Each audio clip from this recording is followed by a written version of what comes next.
जाकर रुकी राजू के घर के सामने। भूतिया दूल्हे ने राजू के घर का दरवाजा तोड़कर अंदर घुस गया। तुम्हारी बहन आज मेरे साथ जाएगी। नहीं, मैं अपनी बहन को तुम्हारे साथ हरगिज नहीं भेजने वाला, चाहे मुझे अपनी जान ही क्यों न देनी पड़े। तुम्हारी बहन आज मेरे साथ जाएगी ही जाएगी।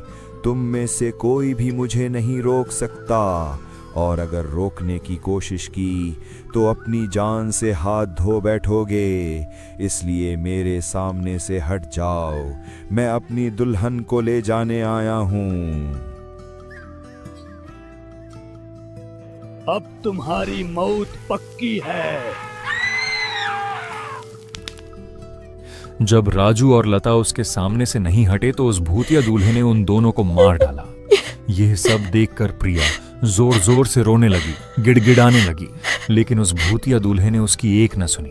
उसने प्रिया को उठाया और अपने साथ रेलवे स्टेशन की ओर ले जाने लगा। सभी भूतिया बाराती नाचते गाते हुए अपनी बारात को स्टेशन की ओर ले जाने लगे। जब यह बारात गांव से जा रही थी, प्रताप और मंगल अब भी उसी पेड़ के नीचे छिपकर यह सब देख रहे थे। थोड़ी ही देर में वह बारात रेलवे स्टेशन पर पहुंच गई।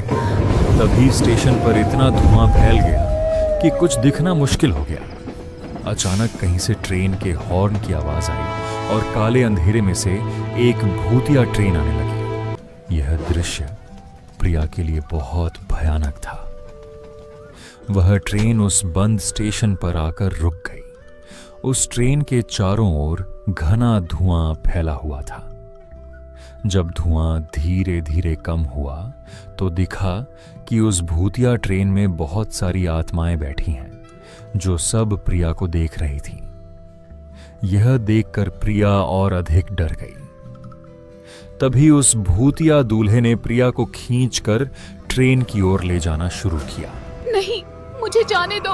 उसे ट्रेन में बैठाते ही वह ट्रेन तेजी से चलने लगी और थोड़ी ही देर में धुआं बनकर गायब हो गई। अगली सुबह गांव वालों को पता चला कि राजू और उसकी पत्नी मारे गए हैं और प्रिया गायब है। गांव में मातम छा गया। मंगल और प्रताप उस रात की घटना को कभी भूल नहीं पाए।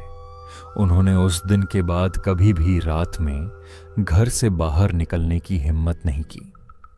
आज भी हर अमावस्या की रात को माधवपुर गांव के पास उस बंद रेलवे स्टेशन से शादी के नगाड़ों की आवाज आती है और एक कुंवारी कन्या गायब हो जाती है।